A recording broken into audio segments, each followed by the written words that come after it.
La sécurité informatique repose sur l'utilisation d'outils spécialisés permettant de détecter, d'analyser et de prévenir les cyberattaques. Ces outils sont indispensables pour protéger les systèmes, les données et les communications contre les menaces. Voyons-en quelques-uns. Alors il y a les pare-feux ou firewalls. Un pare-feu contrôle le trafic entrant et sortant d'un réseau selon des règles de sécurité prédéfinies.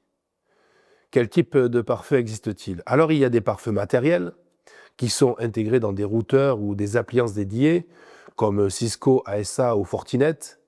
Vous avez aussi des pare-feux logiciels qui, eux, vont fonctionner directement sur les serveurs ou les ordinateurs. Vous avez Windows Defender, par exemple, Firewall, IP Table. Quelle configuration avancée faut-il avoir sur ces firewalls? Eh bien, il faut bloquer les ports inutilisés afin de limiter les points d'entrée potentiels. Il faut activer le filtrage par état pour analyser le comportement des connexions. Et enfin, il faut déployer un pare-feu applicatif que l'on appelle le WAF, WAF, afin de protéger les applications web. Deuxième gamme d'outils, les antivirus et anti-malware. Alors eux, ils vont détecter et supprimer les virus, les ransomware, les trojans et les rootkits. Ils vont analyser en temps réel les fichiers et les processus suspects.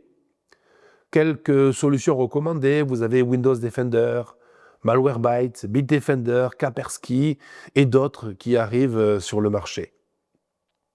Troisième gamme d'outils, l'IDS, IPS, sont des systèmes de détection et de prévention d'intrusion. Alors un IDS surveille le trafic et alerte en cas d'anomalie. Un IPS, lui, il va agir en bloquant automatiquement les menaces détectées. Les outils qui sont souvent utilisés sont Snort, Suricata ou Zik. Le VPN. Alors lui, le VPN, pour Virtual Private Network, il va permettre de chiffrer les connexions Internet et d'assurer l'anonymat en ligne. Il est extrêmement connu de beaucoup de personnes. Il va protéger les utilisateurs contre les attaques de type man in the middle sur les réseaux publics. Alors, des solutions que beaucoup connaissent, vous avez OpenVPN, WireGuard, NordVPN et d'autres aussi qui arrivent sur le marché. Cinquième gamme d'outils, les analyseurs de vulnérabilité. Alors eux, ils vont scanner les systèmes et les réseaux afin d'identifier des failles de sécurité. Ils vont générer des rapports détaillés afin d'appliquer des correctifs nécessaires.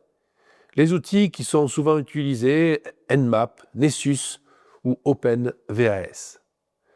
En combinant ces outils de protection, les entreprises et les utilisateurs peuvent réduire significativement les risques de cyberattaque et améliorer ainsi leur posture en matière de cybersécurité. Dans un prochain chapitre, nous allons voir la configuration de base pour sécuriser un réseau local.